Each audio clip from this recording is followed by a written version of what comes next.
The message came at 8:47 p.m. Happy anniversary, sweetheart. I'll be home late. Don't wait for me. I stared at my wife's text while sitting alone at the dinner table. I had spent 2 hours preparing. Candles were burning. Her favorite flowers were in a vase. A bottle of wine sat unopened beside 2 glasses, and in my pocket was the anniversary gift. I had secretly bought her a delicate diamond necklace she had once stopped to admire in a jewelry store window. I was about to put it back in the box when my phone buzzed again. This time it wasn't a message from her. It was a photo. My heart stopped. There was my wife, Claire, sitting across from another man at a luxury restaurant downtown. She was smiling. Not the polite smile she gave me lately. It was the smile I hadn't seen in months, the one she used to give me when we first fell in love. The man across from her was touching her hand, and on the table between them was a bottle of champagne. I zoomed in on the photo. Then I saw the caption. "They finally made it official tonight." My hands went cold. For months, I had blamed myself for the distance between us. I thought Claire was stressed from work. I thought maybe our marriage had simply entered one of those difficult periods couples go through. So I had planned the perfect anniversary. I had even booked a weekend getaway. But apparently, while I was planning how to save our marriage, she was planning a life with someone else. I didn't call her. I didn't send an angry message. I simply took the necklace from my pocket and drove to the restaurant. When I walked inside, I saw her immediately. Claire was laughing. The man beside her leaned closer and whispered something into her ear. She kissed him. Right there, on our anniversary. Something inside me broke, not loudly but completely. I walked toward their table. Claire looked up. Her smile disappeared. "Daniel?"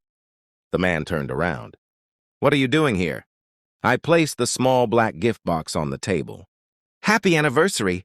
Claire stared at the box, then at me. "You followed me?" "No," I said quietly. "Someone sent me a picture." Her face went pale. The other man suddenly looked uncomfortable. Claire stood up. "Daniel, please, let me explain." "Explain what?" She opened her mouth but said nothing. I looked at the man. "Does he know you're married?" The man swallowed. I knew she was separated."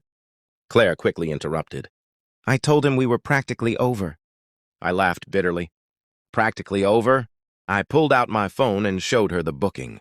Confirmation for our anniversary trip. I was going to take you away this weekend. Her eyes filled with tears. "Daniel." "And this," I said, pointing at the gift box, "was supposed to be yours." She reached for it. I pulled it back. "No."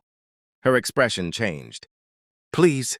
For the first time that night, I saw fear in her eyes. Not fear of losing me. Fear of losing the comfortable life I had built for her. I stood there silently for a moment. Then I said, "Do you know what hurts the most?" She shook her head. "I can forgive someone for falling out of love. I can forgive someone for being unhappy. But I can't forgive someone for looking me in the eyes every morning and pretending everything is fine while secretly building a life with somebody else." Claire began crying. "I was going to tell you." "When?" She had no answer. I turned toward the door. "Daniel, where are you going?" I looked back at her. "Home."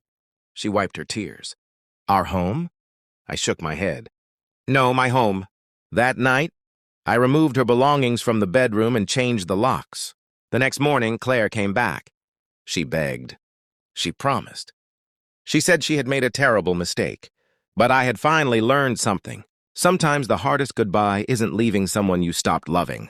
It's leaving someone you still love because you finally realize they stopped loving you a long time ago. I never gave her the necklace. I sold it, and with that money, I booked the trip she and I were supposed to take together. Except this time I went alone, because our anniversary didn't become the day my marriage ended. It became the day I finally chose myself.